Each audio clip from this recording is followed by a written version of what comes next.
How to access AliExpress Dropshipping Center. Hi everyone, welcome back to our channel.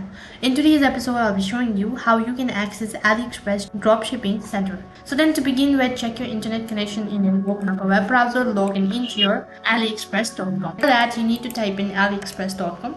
Once you're logged into your account, it's going to direct you to the home page. So while you're on this page, you can see in the upper right hand side corner there is account. After that, click on it. As soon as you click on it, a pop-up menu or drop-down menu appears.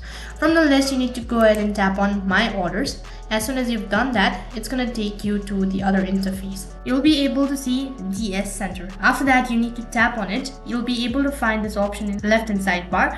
After that, you need to click on DS, and once you click on it, you'll be able to see the interface something like this. So what you have to do is you'll need to open up a new tab, and after that, you'll need to paste in the link that is ds.aliexpress.com. After that, it's going to take you to the other interface, and then you'll be able to access your AliExpress Dropshipping Center. In this way, you can access AliExpress Dropshipping Center.